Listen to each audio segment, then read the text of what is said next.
Assalamu alaikum wa rahmatullahi wa barakatuh, and welcome back to another trip down memory lane as I go through another video that I did 10 years ago. This one, where my husband and I were talking about having teenagers and the topic of dating, boyfriend and girlfriend, which is, of course, haram for Muslims, and the topic of marriage, young marriage, how to talk about that with your teens, how to prep them for that. Do you let your teens get married? And if so, what would that look like? And or why not? I wanted to I want to talk about this once again to just let sisters know that if you are dealing, especially converts, if you are dealing with any issues pertaining to converting with children, blending families, custody battles, dealing with just regular parenting, motherhood, wife things, and you feel like you're alone or there's something wrong with you because you may have asked a few people and they may simplify or dismiss your issue. I am here to validate what you're going through, to also give you hope, to remind you that it's going to be okay. I'm sure you know that already. I'm just reminding you. So first and foremost, this channel and everything that I do, Bismillah, our faith is first, our deen is first. I'm obviously a Muslim and I believe in putting Islam into action. I don't believe in just being a Muslim by name. And no one is perfect, but we don't have to be so lax in our we don't have to be so lax that we become prey, that we fall prey. So in regards to converts, I think as converts, we have kind of a different perspective because we choose this religion. Children are not, there's so many levels. People come into this deen in so many ways. You can be born into a family that your parents converted to Islam while you were little. You can have converted when you were old enough to understand the Shahada. You could convert as an adult. That way, you could also convert and have children and an entire life and an entire identity and have to uproot emotionally, spiritually, and sometimes physically for the sake of your deen, for the sake of Allah subhanahu wa ta'ala, and on and on and on and on and on. So it's already one thing to convert to Islam. It's one thing to be Muslim. One thing to be Muslim, okay. It's another thing to convert to Islam, and now you have to be reintroduced to yourself, accept the changes that the knowledge or whatever brought you to this deen has brought. Then you have to reintroduce yourself to other people. You might, um, you might, it may cost you some relationships. You will gain some new relationships. And that just trying to be a good Muslim as best as you can, born or not, is difficult enough. However, when you have children, now there's an added responsibility. And of course, Allah does not give you more than you can handle. Allah tests those that He loves. And so it is not a bad thing. I used to lament and say, SubhanAllah, I wish I would have had Islam prior. I wish I would have learned Islam when they were younger. I wish I would have this and I wish I would, but we cannot go back in time. Had not had the experience that I had, then I would not have the wisdom that I have, the perspective that I have. And so I encourage that we all have that type of confidence and have that type of lens when it comes to our experiences and thinking that our experiences seem to be so much different than the default. Subhanallah. So my channel and what I talk about and what I write about for over a decade, even as a Christian, I worked in ministry prior, has always been about faith and family, has always been about faith and family. And so I am reminding us that this is what I talk about. This is what I always will talk about is faith, family. If it's not comparative religion, if it's not challenging somebody to a Bible study, if it's not history and culture, and I'm saying things like Christmas, and if it's not stuff like that, then it's always going to be about family, marriage, parenting, how we need to be with our relatives, how we need to be with our community. So I'm just reiterating in case this is your first time ever coming across this channel, watching this video, and you want to know who I am, where I'm coming from. So this video, finally getting to what we're seeing on the screen, teens and dating. First video that I did, this is like kind of like a little series, kind of like a trip down memory lane, but I was on a theme back then, and I'm just dusting it off and I'm reintroducing the conversation. So first I started talking about preparing for motherhood, pregnancy, the excitement that that brings. And then finally having the child and not knowing or not realizing that this is where it gets real. 10 years ago, it was rough. I'm going to say 28 years ago when I had my first son, it was always rough, especially for those of us who did not have parents or elders or wise people to have patience with us and to teach us and to nurture us. It was rough. Alhamdulillah, everyone survived and made it out alive. You fast forward to 10 years ago when I started the series, and now I'm a Muslim and I'm so excited. I find this community and everyone is Muslim and it's so beautiful. And alhamdulillah, it is. I still agree with that. However, I feel that everything is exploited. So even children, we love a pregnancy shoot, and mashallah, tabarakallah, they are beautiful. But when it comes down to actual parenting, some of us are checking out too early. It's very difficult. Perhaps we don't have the resources. We don't have the support. We're not in a place to ask for help. We are not, whatever the reasoning is, it goes from rubbing your belly, showing off your baby, telling everyone how smart your baby is, to unfortunately, subhanAllah, life happening. No one's perfect. And your child is in 6th grade, struggling with school, getting bullied, may not know how to pray, may not, subhanAllah. And you might feel like a failure as a parent. And you're not. You're not a failure as a parent. So that video was basically just to encourage us to just get back on the horse. Get back on the horse. If you see your child struggling with something, stop what you're doing, redo your life. I know it sounds extreme, but guess what? Your child is extreme. Put the phone away, put a lock, downsize your life, cut out the friends, whatever you need to do. Save your children. The time is short with them. The time is short.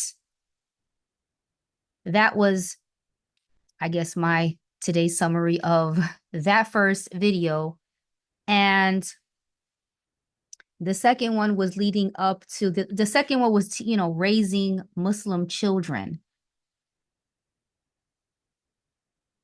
And I was trying to convey that it's not just teaching your children how to outwardly be Muslim, but to give them the confidence that when they mess up because they're going to mess up, and when they make mistakes because they're going to make mistakes, that they know how to utilize Islam, and that they know that they can come to you when they grow up, inshallah, at any time, that they can come to you. And I think that when my children were teenagers, especially when they were in middle school. So when I converted, my oldest was 14. He had the least amount of exposure to Islam of all my children. So with him, it was a little different. He was already 14. He was already almost 15. He went to go live with his father. He was back and forth. It was a little different. There was a point he took his shahada, alhamdulillah, rabbil alameen.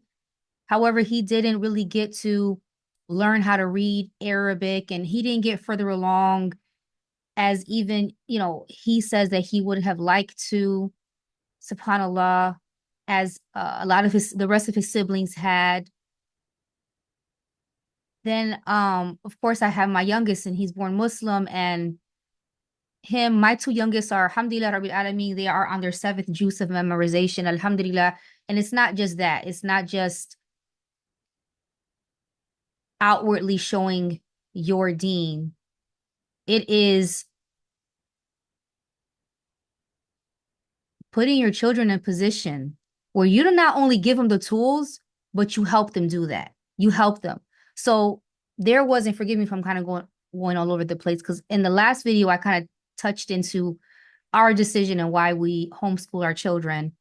There was a time that last year where we thought to ourselves, we're teaching our son, our fourth youngest, number 4 out of 5.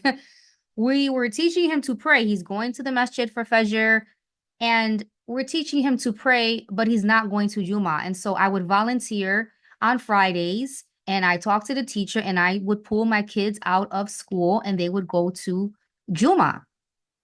That is an example, and you don't have to do what I'm doing or what I did. I'm just giving an example of not just telling your children to do something, but to try your best to help them with that, to help them utilize it. So if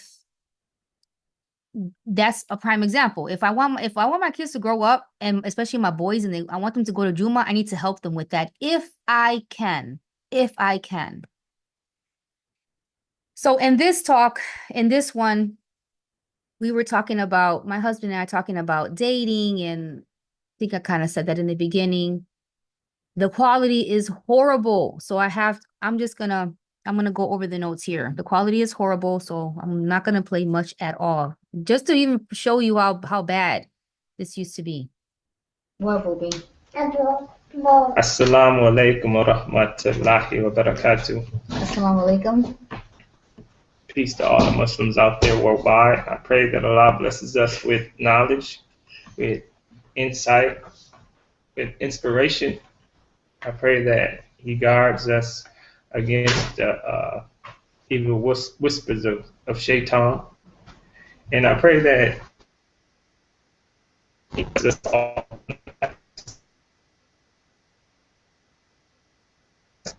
access lives with the light. I am not going to torture you with that, just to show you how bad the quality was. SubhanAllah. So what we kind of went over in this talk was how children, when they're little, this is back in the day, I don't know about now because the exposure is crazy, but little boys thought girls were yucky. Little girls thought boys were stinky. And of course, as they got older, then they started to grow an attraction, and then they started to become interested. And so as you watch your children go through that, it is very important that you acknowledge it, and that you start to teach them very, very young.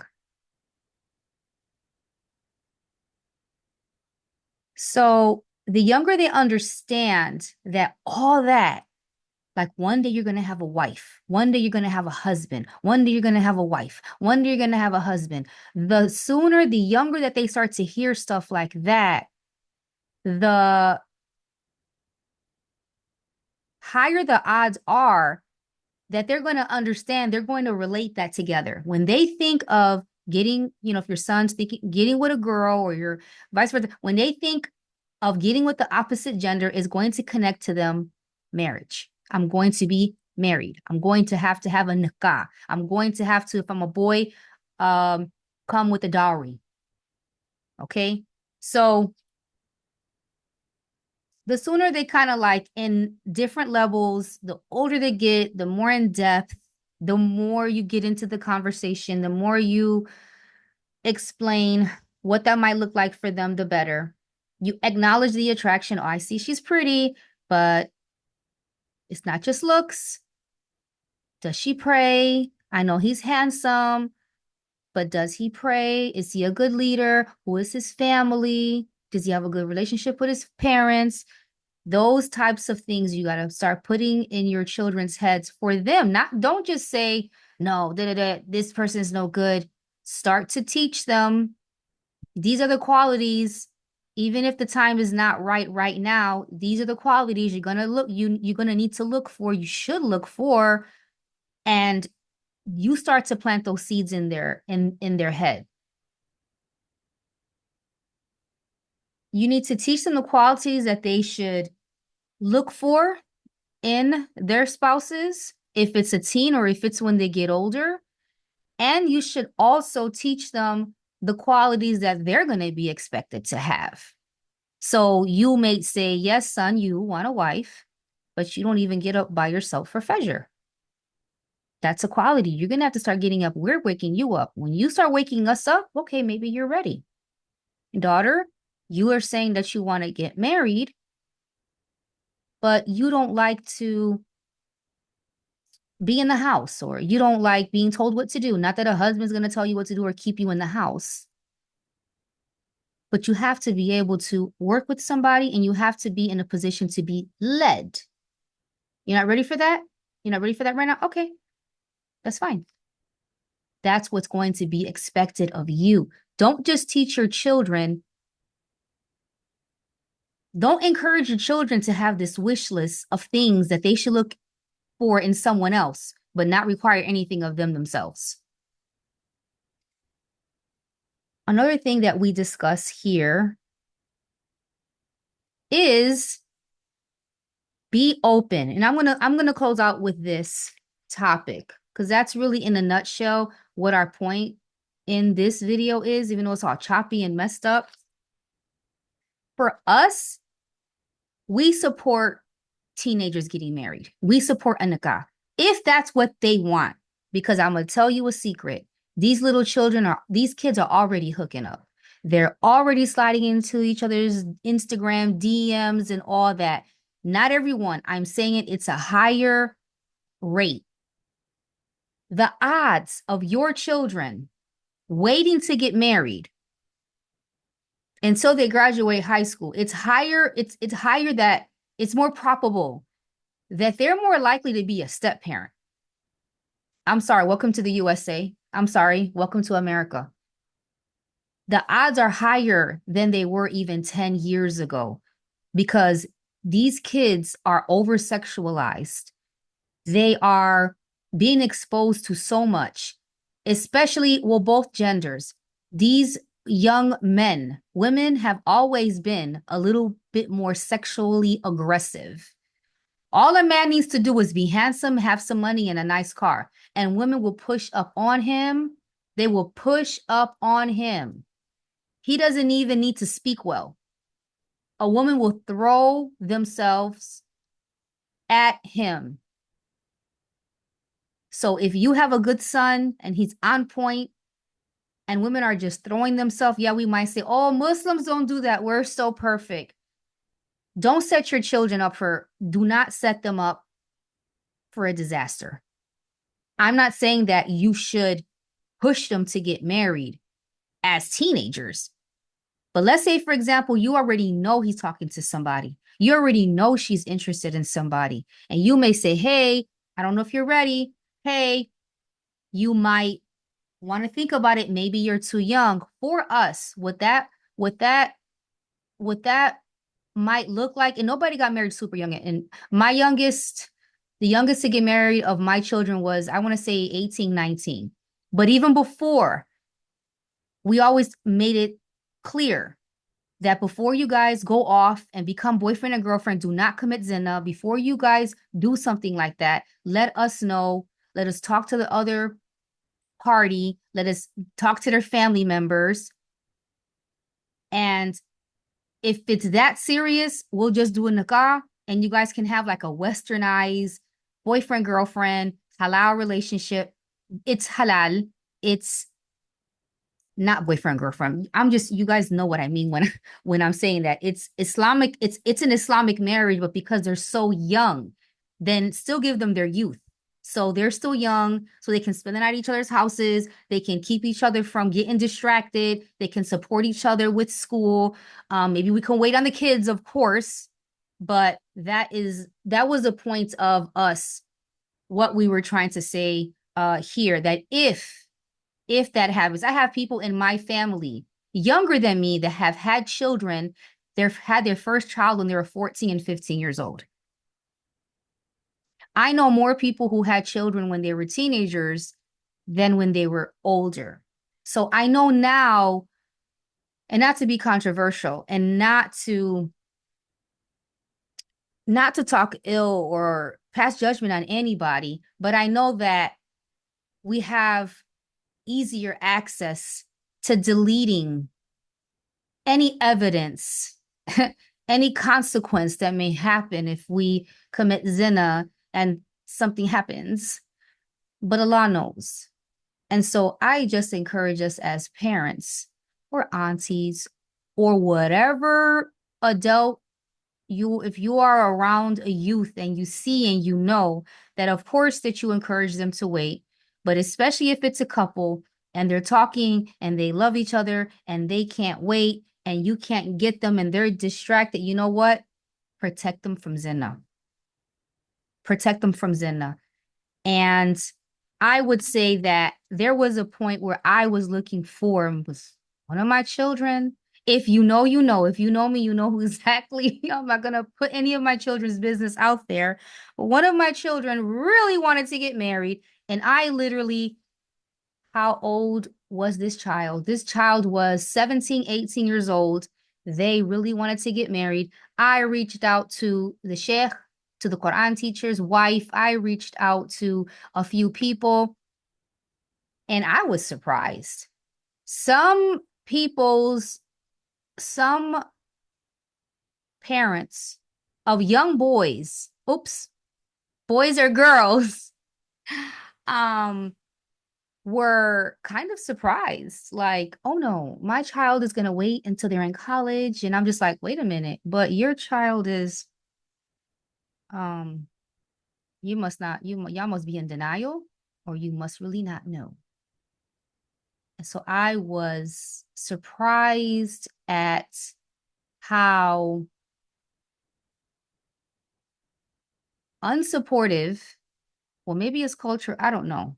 And perhaps I think it's cultural because they were getting maybe people were getting a different understanding. When you hear, when someone is saying, do you want, your child and my child are already talking, there's already talks, they're already this, let's protect them before it goes too far.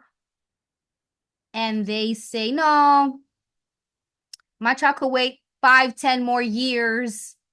They can go out there and be around non-Muslims and they're going to remain celibate and chaste. And I'm just like, marriage kind of keeps you chaste because then you can express that with one another. You get out your system, you have that. And I was very disappointed and I was surprised, but alhamdulillah, worked out for the better. Alhamdulillah Rabbil Alameen. Um, But it kind of made me sad for some kids who one did want to get married. One other child was down. They were like, yes, I want to marry your child. But one of their parents was so against it. And now you fast forward, I want to say that was, I don't know, 4 or 5 years ago. And now that child is talking to non-Muslims, and I'm just sad. I'm sad. I'm sad that a lot of us parents are in denial that our children are just 25-year-old virgins. And when they turn 30, 35, we will then get them married. And even if that's the case, the dangerous thing about being single for so long, especially when you're that young, is that if you have other issues, if you have other problems, if they are suppressing those urges in unhealthy and haram ways, and now they're used to it and it's become a habit, now they bring that into marriage. Now they bring that into the life of someone else, and now it's a problem. So anyways, I think that we should be open when it comes to our children. I am not trying to let's not twist this around and say I'm saying a 14-year-old should get married. No, a 13-year-old should get married. No. But if your child is booed up, protect them from zina. If your child is booed up, you've already said, hey, you're too young. Hey, you should stop, separate this thing, protect your child from zina.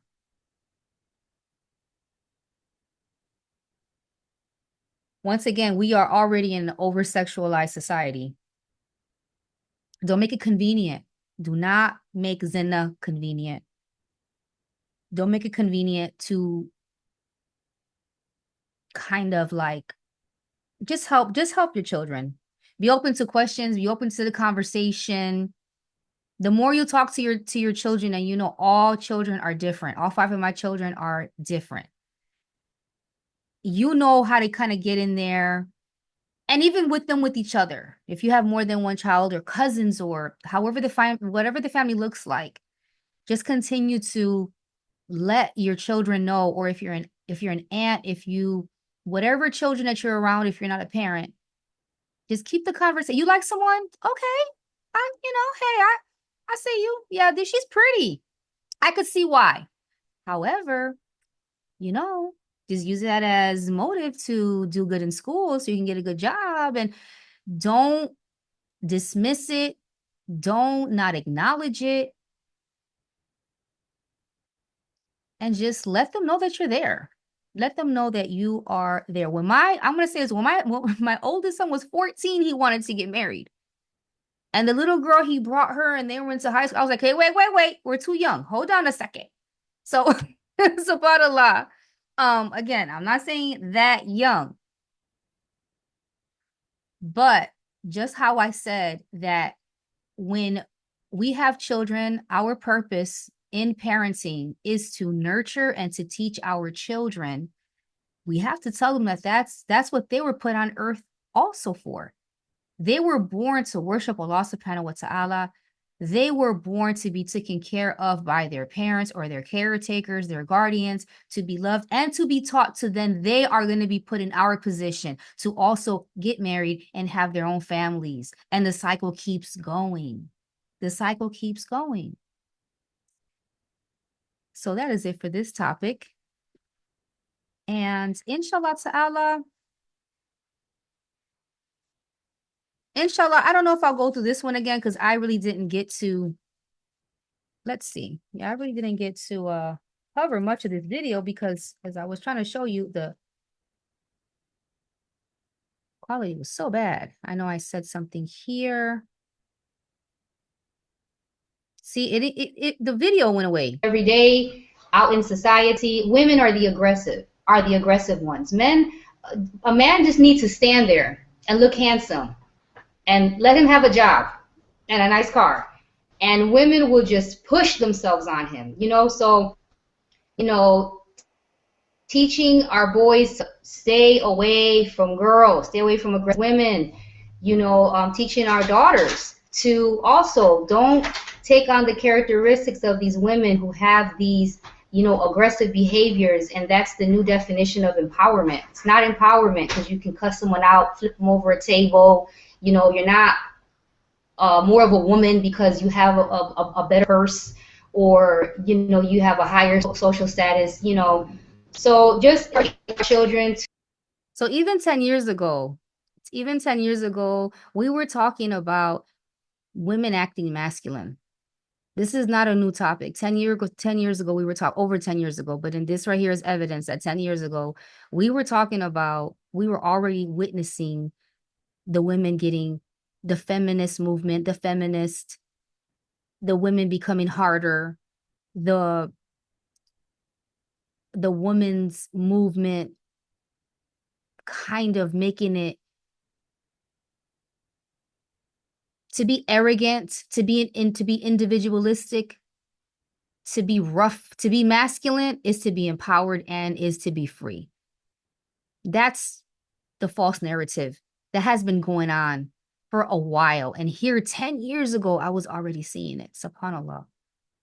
Okay, so once again, I invite you to please join in on the conversation. Please leave a comment. Please share with anyone that might benefit from this or any of my messages. And please subscribe. Assalamu alaikum wa rahmatullahi wa barakatuh.